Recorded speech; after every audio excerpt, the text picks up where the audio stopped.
राधा स्वामी जी, अक्सर ही हम बहुत बार देखते भी हैं और सुनते भी हैं कि जो भी जीव उस अकाल पुरख से जुड़ जाता है, उस मालिक से जुड़ जाता है, भजन सिमरन से जुड़ जाता है, भजन बंदगी में लीन हो जाता है, वह जीव रूहानी सफ़र की यात्रा करने लगता है, रूहानी सफ़र का एहसास होने लगता है।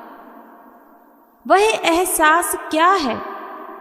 वह एहसास वही जीव बता सकता है जो उस भवसागर तक पहुंचता है, उस अकाल पुरख के अंदर से दर्शन करता है। लेकिन जो जीव इन चीज़ों पर भरोसा नहीं करते, उनको मानते नहीं हैं, वह लोग ऐसे जीवों को पागल कहना शुरू कर देते हैं। आज की जो साखी है, आज की जो बात है, वह भी इसी पर है। क्या मालिक से अगर हम भजन सिमरन करते हैं, उस रूहानी सफ़र की यात्रा करते हैं, तो क्या हम पागल हो जाते हैं? एक भाई था जो मालिक से बहुत ज़्यादा जुड़ा हुआ था, भजन सिमरन भी लिया हुआ था, सत्संग पर भी जाता था, सेवा पर भी जाता था, लेकिन उनके घर परिवार में कोई भी बाबा जी को, उस सतगुरु को नहीं मानता था। जब भी वह भाई अपना काम काज करके अपने भजन सिमरन पर बैठ जाता था, तो सारा परिवार उस भाई को बहुत बातें करता था कि पता नहीं ये घंटों घंटों क्या करता रहता है, ऐसे ही बैठा रहता है, इसे कोई चिंता नहीं है, कोई फिक्र नहीं है। जब भजन सिमरन पर बैठता था वह भाई, तो धीरे धीरे उस भाई की सूरत उस मालिक से जुड़ने लगी। जब मालिक से जुड़ी तो जो परिवार वाले थे, वह इस चीज को देखकर उसे पागल कहने लगे कि यह तो बिल्कुल पागल हो चुका है, पागलों की तरह पता नहीं भजन सिमरन पर बैठे बैठे कौन सी हरकतें करता रहता है। जब तक हम उस सतगुरु से जुड़ेंगे ही नहीं, हमें पता ही नहीं कि एहसास क्या है।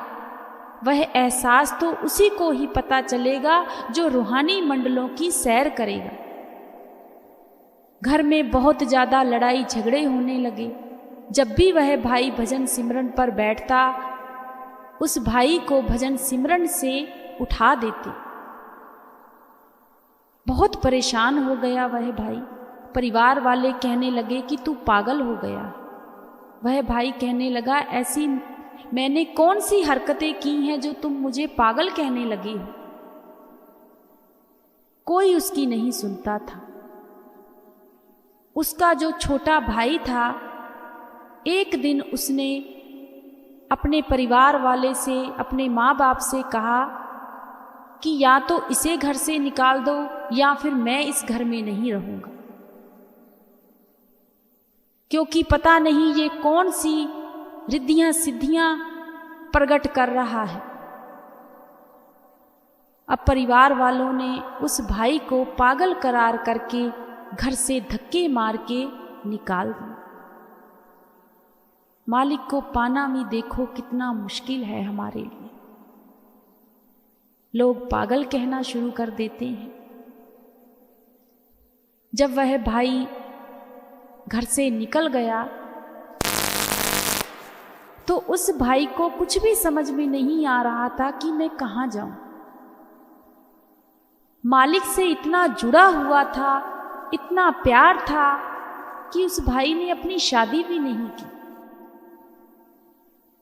क्योंकि उसे किसी चीज की चाहत ही नहीं थी, सिर्फ और सिर्फ मालिक ही चाहिए था। घर से निकल गया। कुछ समझ में नहीं आता था। रास्ते में कोई भी पेड़ आता तो वह भाई अपने भजन सिमरन पर बैठ जाता। उस भाई ने क्या किया, एक कुटिया बना ली। उस कुटिया में वह भाई अपना भजन सिमरन करना उस भाई ने शुरू कर दिया। अब खाने के लिए खाना तो चाहिए। अब जो आस पड़ोस के गांव के लोग थे, उन्हें यह तो पता नहीं था कि वह भाई कौन है, लेकिन उस भाई को वह लोग खाना देकर आते थे। जब पूछते थे कि भाई तुम कहाँ से आए हो, तो वह भाई कहता था कि मेरा कोई ठिकाना नहीं है, बस उस गुरु के घर से ही आया हूं और उस गुरु के घर पर ही जाना है। गांव के लोग उस भाई के पास आकर बैठने लगे, बातें करने लगे, तो वह भाई सतगुरु की ही बातें किया करता था। अब उस भाई के पास कोई पैसा भी नहीं था। गांव के लोग उस भाई को बहुत प्रेम करने लगे। गांव के लोग पूछने लगे, भाई फिर भी तुम्हारा घर है कहाँ? तो वह भाई कहने लगा, मेरा घर तो यहां से बहुत दूर है, पर वह असली नहीं है। असलियत में तो मैं अब हूं। वह भाई घंटों घंटों लोगों को अपनी सतगुरु की बातें सुनाता रहता। बहुत से लोग उससे खुश होकर वहां पर बैठे रहा करते थे। समय ऐसे ही बीतता गया और वह भाई अपने मालिक में लीन रहने लगा। अब भाई का एक बार बहुत मन कर रहा था कि वह डेरे जाए, लेकिन किराया नहीं था, पैसा नहीं था। तो वह भाई ने जो भी वहां पर लोग आते थे उनसे कहने लगा कि अगर थोड़े बहुत पैसे हों, मुझे डेरे जाना है। अब सभी लोग इतना प्रेम करते थे तो वह उस भाई से कहने लगे, पैसे की बात है, बताओ आपको कितने पैसे चाहिए। वहां तो इतने ज्यादा पैसे हो गए। वह भाई कहने लगा कि मुझे इतने पैसे चाहिए ही नहीं, मुझे सिर्फ और सिर्फ किराया चाहिए। ये सारे के सारे पैसे आप अपने उठा लीजिए। बस जितने उस भाई को किराए के लिए पैसे चाहिए थे, बस उतने ही पैसे लिए और वह भाई अपनी राह पर अपने गुरु घर चला गया। जब वहां गया तो उस भाई को बहुत शांति मिली, बहुत सुख मिला। वहां जाकर वह भाई सेवा करने लगा, सत्संग सुनने लगा। वहां पर उस भाई को एक बहुत ही अच्छा सत्संगी प्रेमी मिला। वह भी बाबा जी को बहुत मानता था। वह भाई सेवा कर रहा था, वहीं पर उसको वह भाई मिला।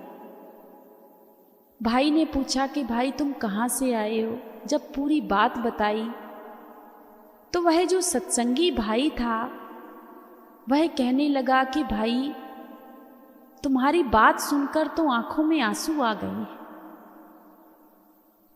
क्या फिर से तुम उसी कुटिया में जाओगे? तो वह भाई कहने लगा कि मैं तो डेरे में भी नहीं रह सकता, क्योंकि इजाजत नहीं होती। मेरे पास तो किराया भी नहीं था, मैं किसी से लेकर आया हूं, क्योंकि मन में बहुत ज्यादा मालिक के लिए लालसा हो रही थी कि मैं गुरु घर जाऊं। तो वह सत्संगी भाई कहने लगा कि भाई अगर तुम बुरा ना मानो तो तुम मेरे घर चलो। वह भाई कहने लगा कि नहीं, मैं आपके घर कैसे जा सकता हूँ, आपके घर फैमिली होगी, परिवार वाले होंगे, वह कहेंगे पता नहीं किसको उठाकर ले आया। वह सत्संगी भाई कहने लगा मालिक का दिया हुआ मेरे पास बहुत कुछ है, मैं किराए पर कमरे भी देता हूं, मैं तुम्हें भी एक कमरा दूंगा, लेकिन किराया नहीं लूंगा। तुम अपना थोड़ा बहुत जो काम करते हो वह भी करते रहना और अपने गुरु से भी जुड़े रहना। अब वह जो भाई था कहने लगा कि ठीक है, जैसे तुम कहते हो कर ले, पर मैं मेहनत करूँगा, मेहनत करके जो कमाऊँगा मैं किराया जरूर दूँगा। वह सत्संगी भाई कहने लगा कि ठीक है, मैं तुम्हें काम पर भी लगवा दूँ, मेरा खुद का काम है। अब वह भाई उस भाई को लेकर अपने घर चला गया। ऐसे ही समय बीतता गया। अब वह जो भाई था, जो घर छोड़कर आया था, जिसे लोगों ने पागल कहा था, उस भाई का किसी कामकाज में मन लगता ही नहीं था। उसका मन करता था बस मैं भजन सिमरन करूं और मुझे कुछ नहीं चाहिए।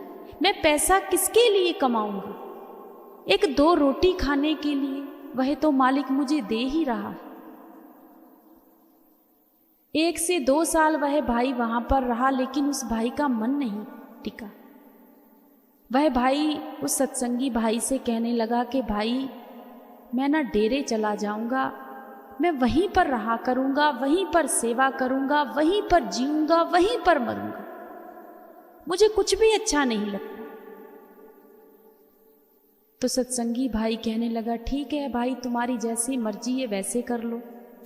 अब वह भाई फिर से डेरे चला गया, वहां जाकर सेवा करने लगा, उस मालिक से लीन हो गया, अपना भजन सिमरन करता। सेवादारों को उस भाई ने सारी बात बताई। सेवादार उस भाई का बहुत ध्यान रखने लगे। जो भी सेवादार उस भाई को सेवा कहते थे वह सेवा करता था। ज़्यादा उस भाई की जो सेवा थी, वहाँ पर जो पार्किंग होती है, जो चारों ओर दीवारें होती हैं, उस पर जो फ्लावर वगैरह जो लगे होते हैं, उनकी जो कटिंग होनी होती है, वह उसकी ड्यूटी लग गई थी। वही सेवा करता था वह भाई, और अपना भजन सिमरन करता था, गुरु घर से लंगर खाता था। समय बीतता गया। एक बार अब उस भाई का जो छोटा भाई था, उसकी भी शादी हो गई। और देखो मालिक का खेल कैसे मालिक रचता है। छोटे भाई की जिस लड़की से शादी हुई वह भी सत्संगी थी, बाबा जी को मानती थी। एक सत्संगी भाई को घर से निकाल दिया पागल करार करके। जो लड़की लेकर आए वह भी सत्संगी आ गई। अब वह जोर लगाती थी कि मैं तो गुरु घर जाऊंगी, मैं तो डेरे जाया करूंगी। परिवार वाले कुछ भी नहीं कहते थे। सोच में कितना फर्क है इंसान की। अब एक बार वह छोटा भाई और उसकी जो वाइफ थी डेरे गए। डेरे जाकर वहां सत्संग सुना, इधर उधर घूमे। क्या देखते हैं, छोटे भाई ने अपने बड़े भाई को पहचान लिया।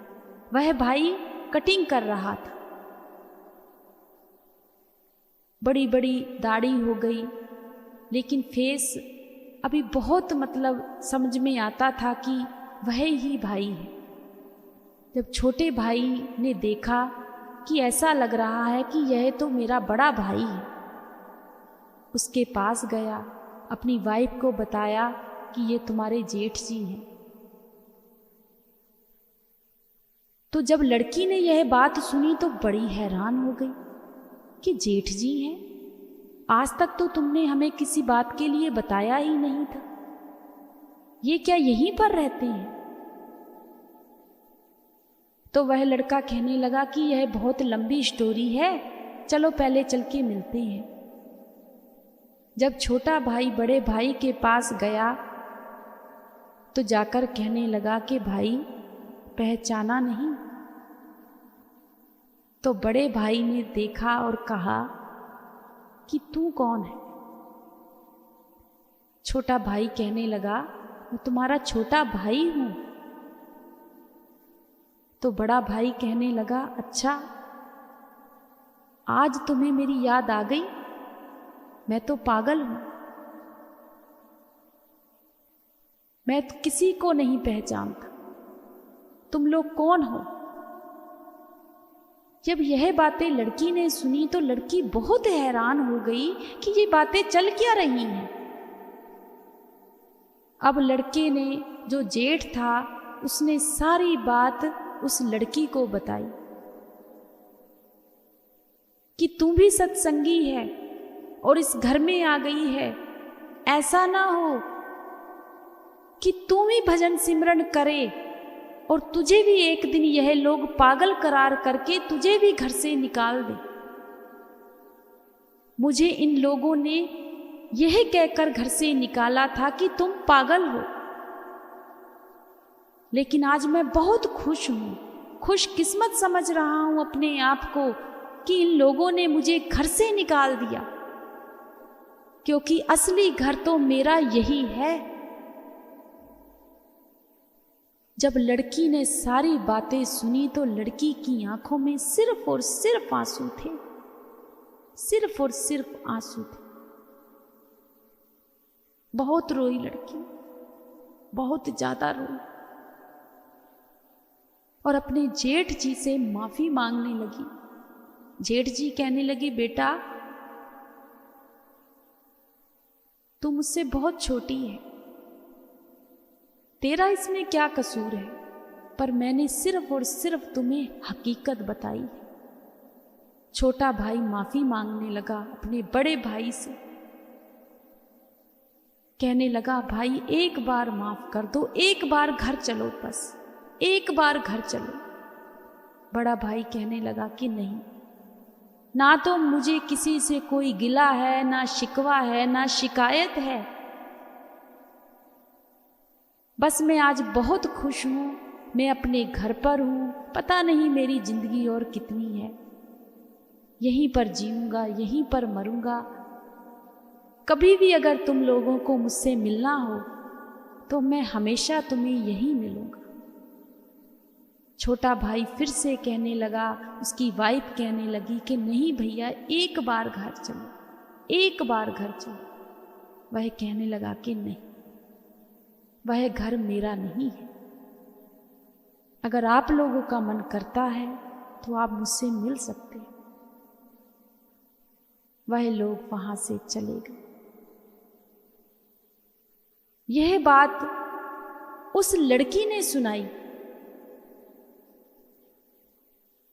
कि अगर हम भजन सिमरन करते हैं,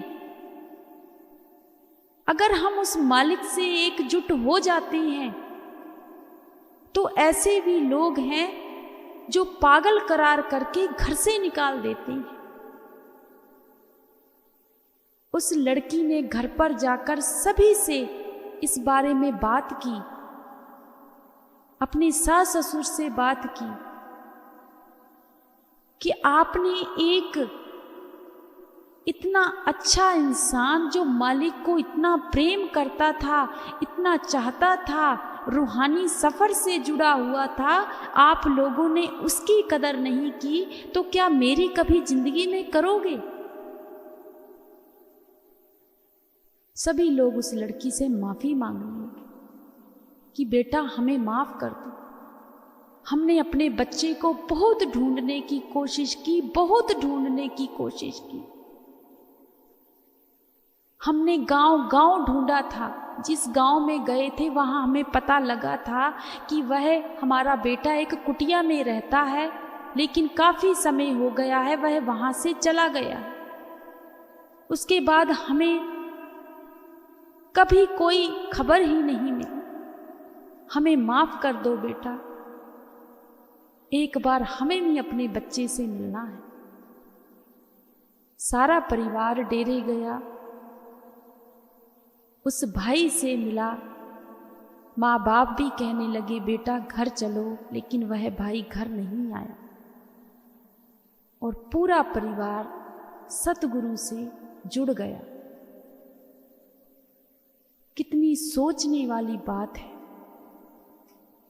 कि अगर हम मालिक से एकजुट हो जाते हैं, उसका भजन सिमरन करते हैं, तो लोग हमें पागल करार करना शुरू कर देते हैं। हमें इंसानों की कदर करनी चाहिए, चाहे वह किसी भी चीज़ से जुड़े हों, किसी भी गुरु को मानते हों। कभी किसी को बुरा भला नहीं कहना चाहिए, कभी किसी का मन नहीं दुखाना चाहिए। हमारे गुरु हमें यह चीज़ें नहीं सिखाते। राधा स्वामी जी।